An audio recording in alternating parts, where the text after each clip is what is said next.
It was a time of national calamity. Plagues of locusts threatened crops, and drought had dried up the landscape. War and displacement were everywhere.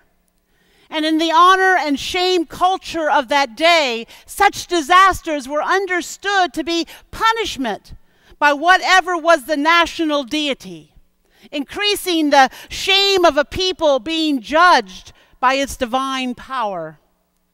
Enemies taunted each other with the charge that the other had been abandoned by their God.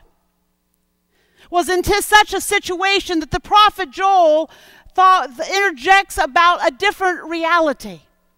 He says that while all around the world is broken due to injustice, the one true God is breaking in, providing people, all people, young and old, men and women, slave and free, all people with dreams and visions of a new day.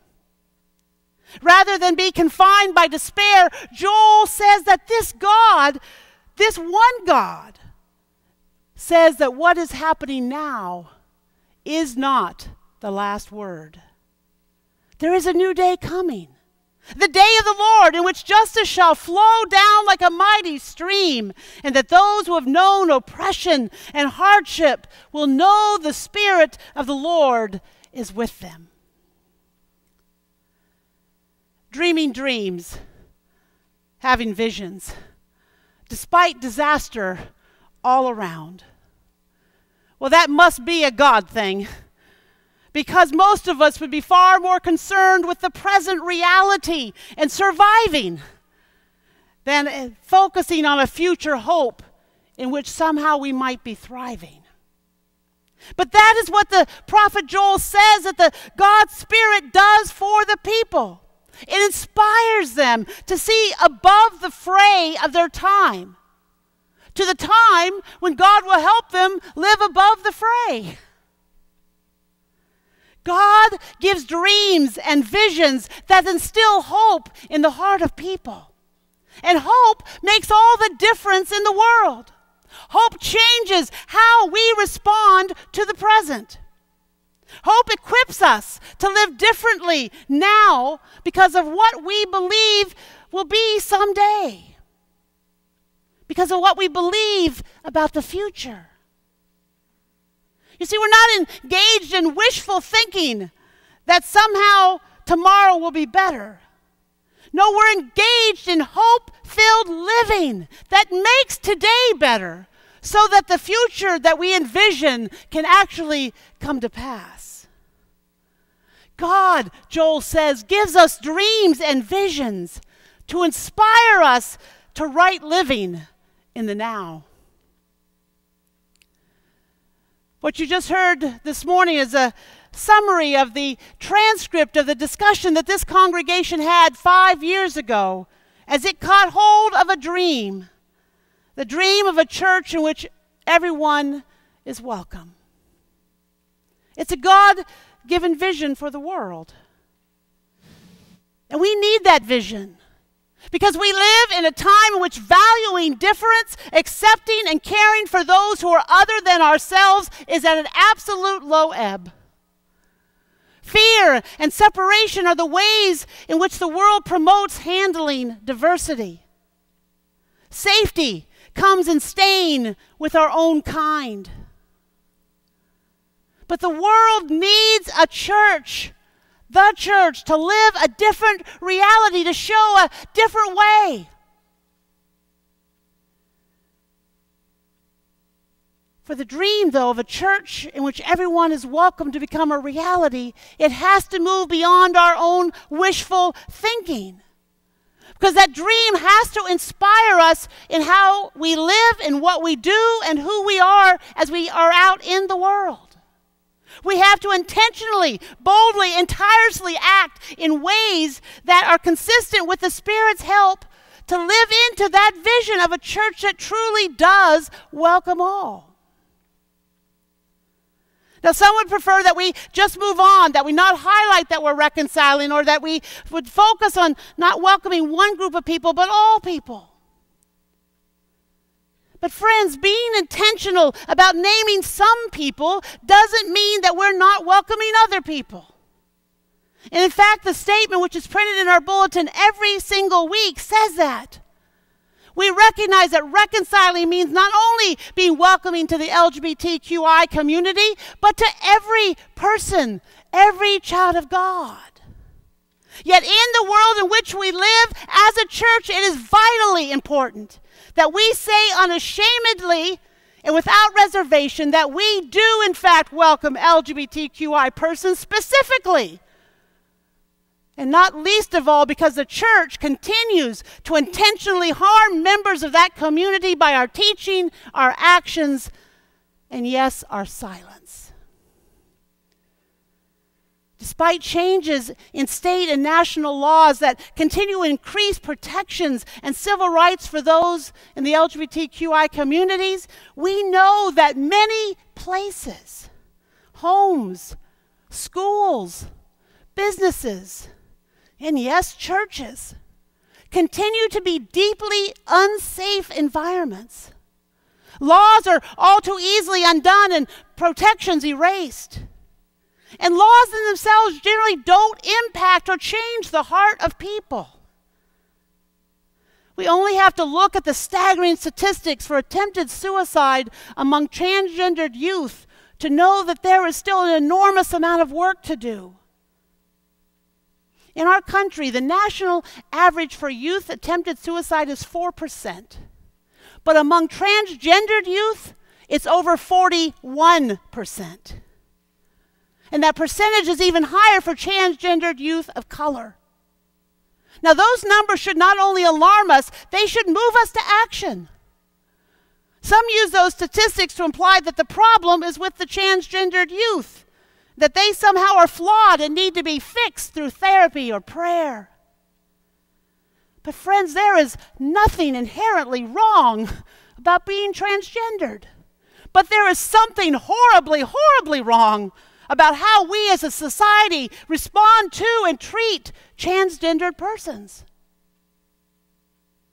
And we shouldn't be surprised to know that those statistics on suicide are slashed when transgendered youth and young people have supportive homes and communities in which they can find acceptance and a way through their decisions and understanding of who they are and who God has created them to be.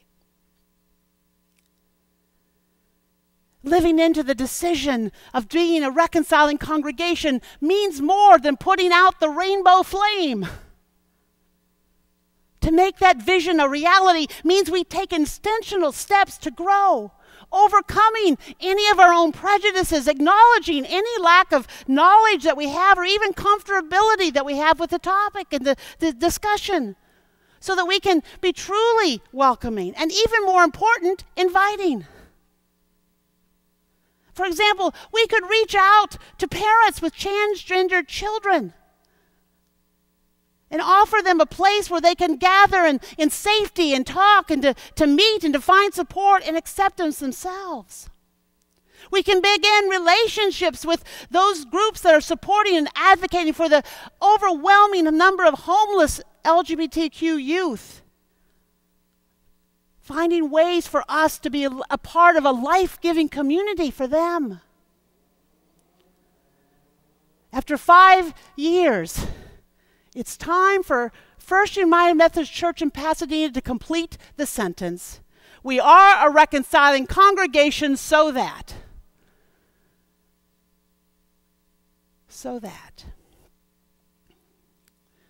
Secondly, as long as the larger United Methodist Church continues to hold schizophrenic official positions that say that while those in the LGBTQI community are of sacred worth to be supported and whose civil rights must be protected, and then the next sentence say those same people, if they live out who God has called them to be, are somehow incompatible with Christian teaching, well then we need to vigorously witness to our denomination that what is incompatible with Christian teaching is the book of discipline.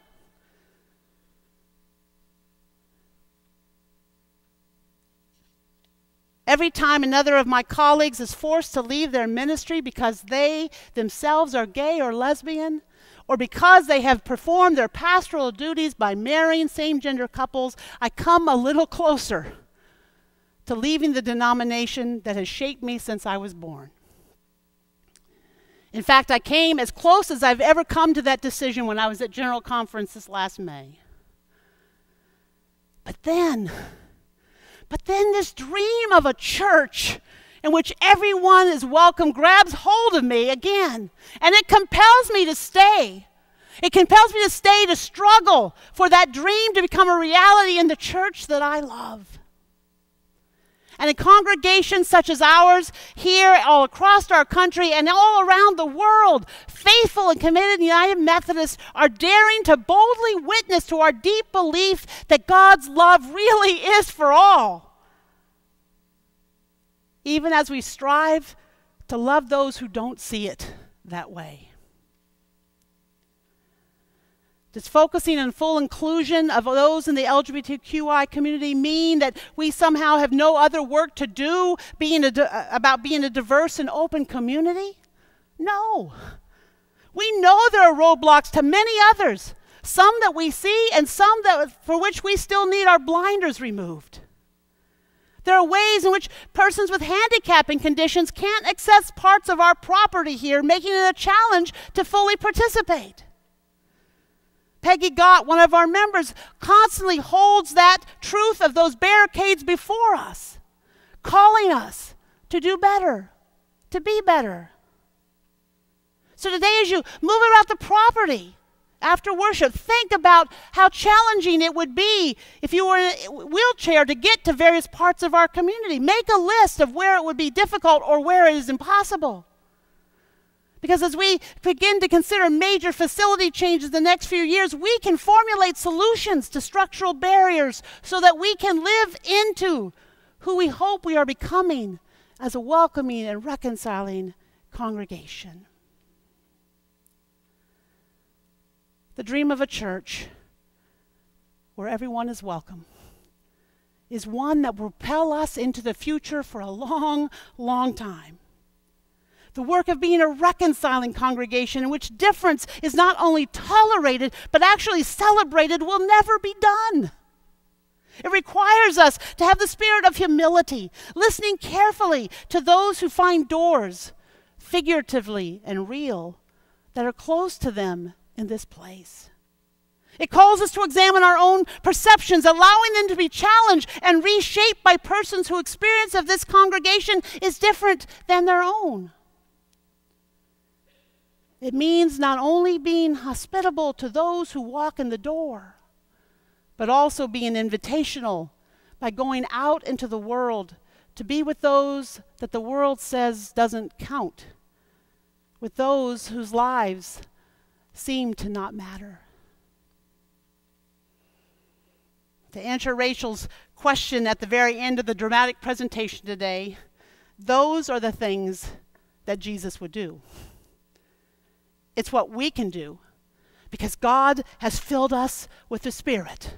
Not a spirit of cowardness, but a spirit of power, a spirit of self-discipline, a spirit of love. Together, drawing on that Spirit, we can dream a church where everyone is welcome. May God help us make it so. Amen.